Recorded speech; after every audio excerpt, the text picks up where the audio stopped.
काचे भला काचे काचे बसावा कटवाले रे बोले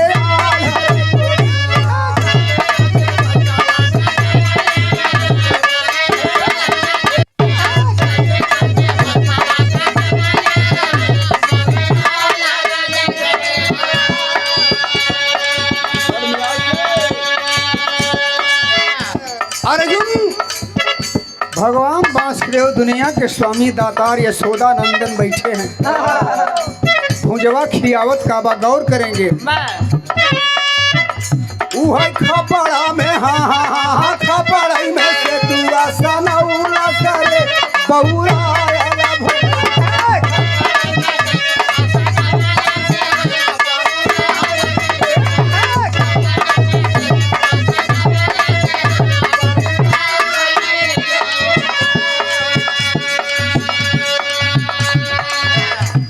दोनों जने खैलले जब प्रेम से भोजना असूतै बड़े मांगे लागे भूजा से आसन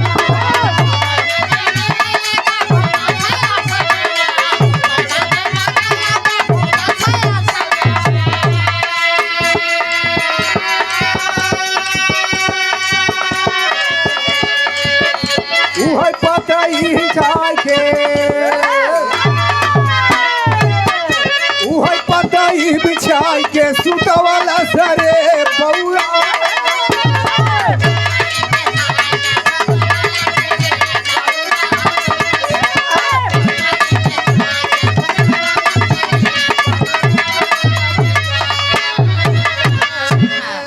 सेतुआ छीने में सेतुआ और नमक दे करके बड़े प्रेम से दोनों जन खैला ले गुड़ खरीद के दे दी है। मैरू अच्छा परम सम्मानित दादा मैनू राम यादव कन्या के दादाजी ये आपके कोमल कर द्वारा 101 रुपए का पुरस्कार बहुत बहुत पैर की प्रणाम हो आशीर्वाद की कामना है। अच्छा ही देखे आज के बादशाह दूल्हे राजा के बड़े भाई गार्जियन आप राजकुमार यादव जी निवासी आप यहीं की वसुधा से मुन्ना को मालिक सुखी रखें। ये पंचो बड़े प्रेम से भगवान से दुआ खाए शुरू कैला। अर्जुन केवल देखत हुआ इशारा किए भगवान के अर्जुन रूखा सूखा जो मिला है इसे चख करके देखो इसमें भाव है स्वाद मत खोजिए। अरे भाव है। दोनों जने प्रेम से सेतुआ खैलन। भगवान कहलन कि भैया कुछ आराम करे के व्यवस्था बा। इशारा कैले भुजवा के ही बगल व्यवस्था हो यही मड़े ही में महुआ आमे का पाती गजल रहे कई यही पे सोवा। भगवान सो गए। अर्जुन कहत हुआ कि नाथ जैसे जैसे वो नचावत हो वैसे नाचत हुआ। भगवान कहन कि अर्जुन समझने का प्रयास करो। जो भाव जो सुख इस शयन कक्ष में है वह सुख द्वारिका के महल में उपलब्ध नहीं था। प्रयास करो।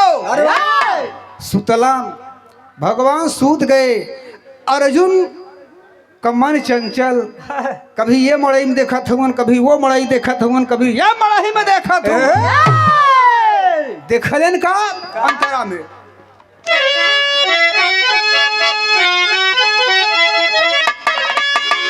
के सुतले में दुई नौ जने देखे किरतनावा अमुअल मूड़ी भूजा गाजे वही भवन।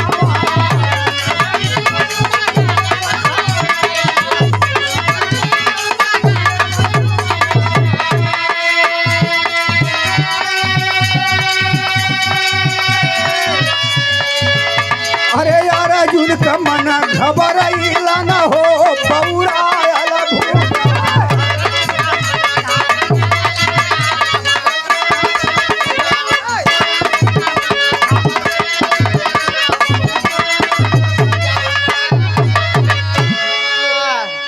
अर्जुन देखत हुन कि बगल के खिरी मड़ही में भुजवा केवल आदमी के मूड़ी काट काट गांजे बा।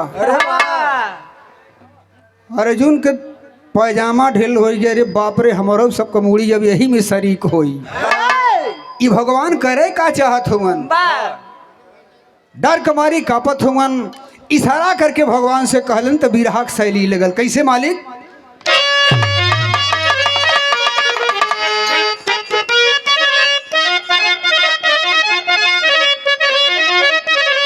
अबू मुरारी अहिला कवनी नगरी, अबू मुरारी अहिला कवनी, हो मुरारी अहिला कवनी नगरी। लागल नींद नहीं अर्जुन के चिंता भारी, मुरारी अहिला कवनी नगरी।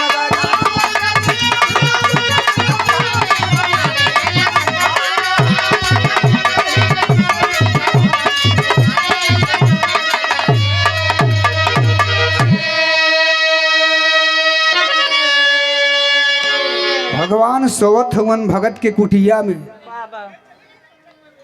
और अर्जुन की नींद नहीं आवत हो। कहलन कि नाथ ही कहाँ घुमावे ले आए के आया। भगवान इशारा कहन के अर्जुन सोच जा। कहे का सोई जाई प्रभु, जवन जवन दृश्य दिखात बा कि नींद कोसों दूर भाग गईल बा। कहन कोई बात नहीं, समय बिताओ। कुछ समय बीतल थे, अर्जुन एक अनोखी बात और देखल। का देखल? पहपट में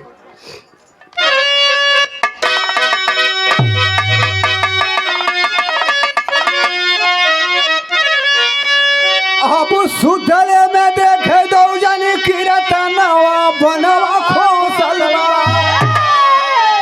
अब सुतले में देखे दो जन कीर्तनवा बनवा खोसलवा। ओ भड़ा भूजा के बड़ी दारी बनवा बनवा खोसलवा।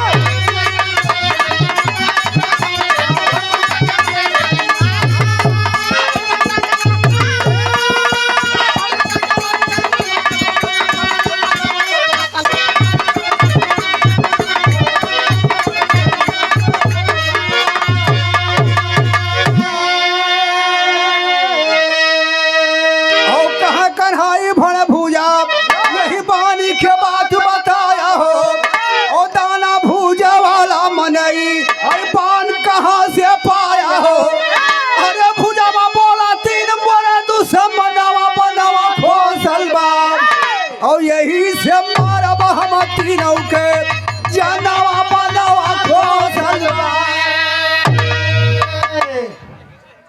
अर्जुन कहलन कि नाथ जल्दी घरे चला। भगवान कहलन की बात का बा।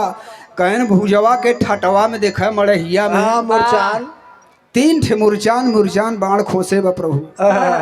भगवान कहलन कि यार बाण खोसे बा कि तलवार खोसे बा, तो से का लेवल आ दे कहो। कहे प्रभु पूछता है तने जतन से काहे रखले हो। भगवान कहलन कि भैया भूजा तो से एक सवाल बा। कहन पूछो। कहन 3 ठे बाण काहे रखले हुआ। कहन हाथ जोड़त हई,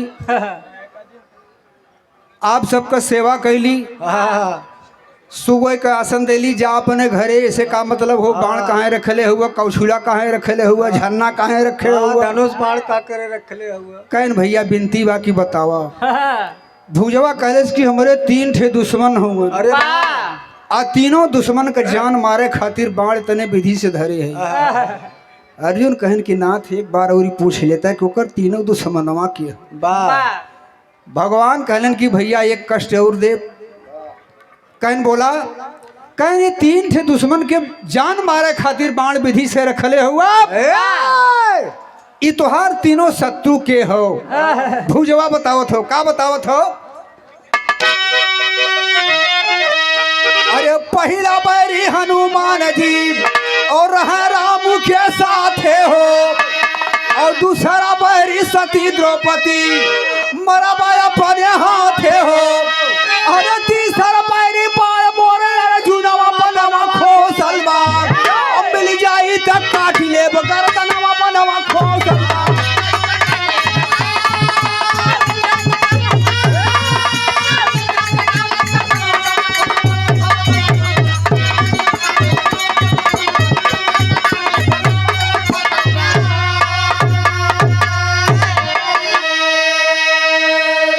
कॉलेज की जाना चाहत हुआ तो जान ला हमार पहला दुश्मन हनुमानवा हो। और दूसरा दुश्मन उ पांडवन का मेहरारू द्रौपदी हो, हाँ। और तीसरा दुश्मन तो अर्जुनवा हो, मिल जा तो गर्दन काट ले। अरे वाह। अर्जुन को पोटी कापई लागल, भगवान को गोड़ तीन दाएं धरेन, कहें नाथ बताया जिनकी अर्जुनवा ये है। कहें घबरा जी न अर्जुन, इतना कम दिमाग हमारे थोड़ क्यों बा? अर्जुन कहन एक कष्ट है, और प्रभु कहन वो का कहन हम अपने समझे में कौनो अपराध करे साथे ना कैले है। अब द्रौपदी का कैले हैं ऊ जाने, हनुमान जी का कैला ऊ जाने, लेकिन दोहाई परमात्मा की हम एक साथे कौनो अन्याय ना कैले है। जाने नहीं पावत है कि कौन दुश्मनी ये कर हो। कहे तब कहे प्रभु पूछ लेता तीनों जने का कि तीनों जने तोरे साथे का अपराध कैलन। भगवान कहलन कि भैया भूजा ये तीनों का गलती जान सकीला, ये तीनों कौन गलती कैला है आपके साथे? भूजवा बतावत हो, आज हमें का बतावत हो?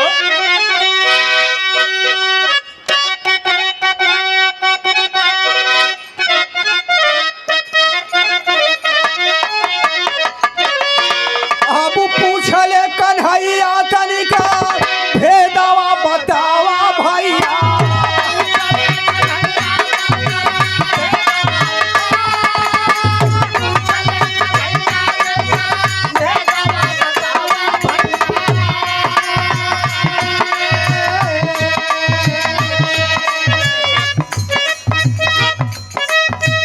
कहवने करनवा पैरी वीर हनुमान,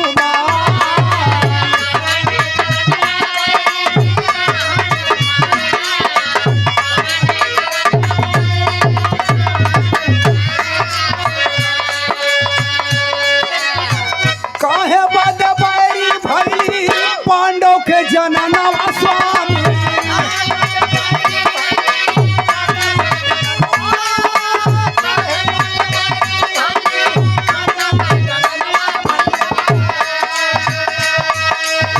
कहवने करनवा बैरी अर्जुन बलिवान,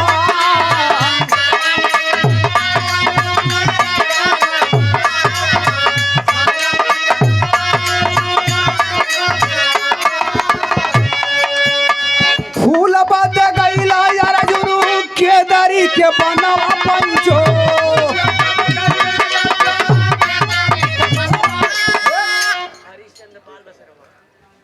अच्छा, आप परम सम्मानित हरिश्चंद्र पाल निवासी आप बसेरवा की पावन भूमि से 101 रुपए का पुरस्कार बहुत बहुत पहले की प्रणाम हो। साथ ही साथ सभी श्रोता बंधुओं से यथाउचित नमन हो। बाबा भूजवा बतावत हो कि हनुमानवा जौन हो केदरी बन कर रखवार रहल, आ हमारे भगवान वासुदेव का पूजा करे खातिर अर्जुनवा फूल लेवे गए। हनुमान जी ना कहत हो हनुमानवा, कहन तब का भेल? कहन जब ही जंगल में प्रवेश करना चाहा अर्जुनवा तो हनुमान जी अपनी गदा लेकर के खड़े हो गए। आए चोहा, कहाँ घुसल जात है? हम रखवार है ये गुलशन का। आप सम्मानित छकौड़ी यादव निवासी आप भिखमापुर की पावन सरजमी से कन्या फूफा, कन्या के फूफा जी हैं। कोट कोट नमन हो सभी भैयन से यथाउचित नमन बाप।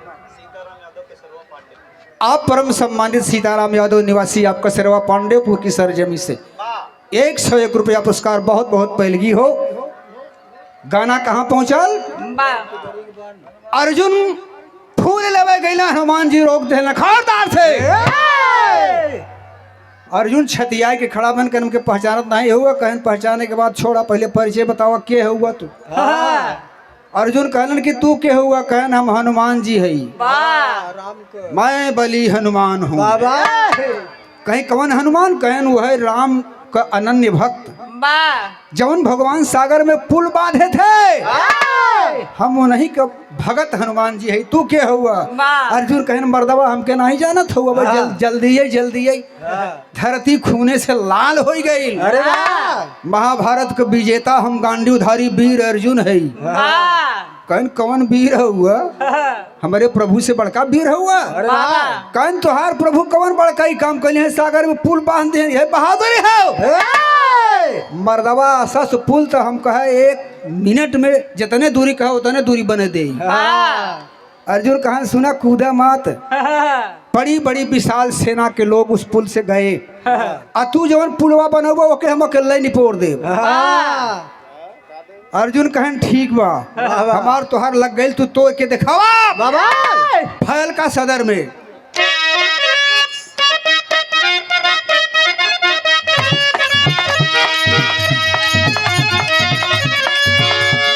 बतिया ही बतिया में भैली सराबरिया,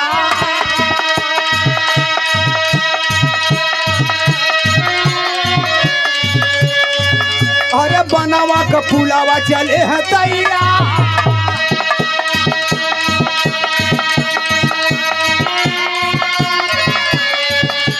सना सना बनावा चलावे वीर अर्जुन,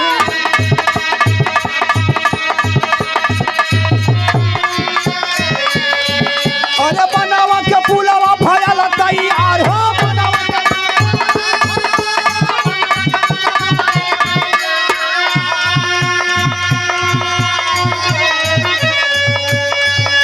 और झंखे हनुमान रखे सीने पर पहाड़ावा,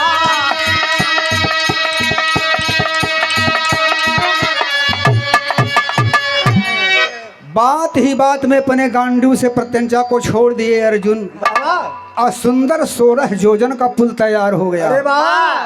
हनुमान जी सोचत हुए कि अगर पुलवा न टूटी तो हमार और मेरे राम को बड़ी बेइज्जती हुई। अर्जुन सोचत हुआ कि अगर पुल टूट गयल तो हमारे कृष्ण को बड़ी बेइज्जती हुई। गौर करेंगे, भुजवा बतावता हनुमान जी के गलती कि अगर फूल लेवे दिए होते हनुमनवा तो नौबत न आवत। पुल तैयार हो गया। हनुमान जी के शंका भइल कि हमार वजन शायद कम बा। अपने रोम रोम में पहाड़ का टुकड़ा बांधे शुरू कैल। अरे बाबा, और जो ही पुल के पहले पायदान पर पैर रखे, हनुमानवा जब पैर रखलस तो हमार प्रभु दोनों भगतन का लाज बचावे खातिर कच्छप का रूप बना के उसी पुल के नीचे बैठे थे। लेकिन इसके समझ में नहीं आया और पैर रख करके जब ही दबाया है हमारे भगवान के मुंह से खून आ गया। कितनी घनघोर गलती किया, इसीलिए हमारा नंबर 1 दुश्मन हनुमानवा हो। आखिरी भाव में और दुश्मनी बताओ थो, का बताओ थो?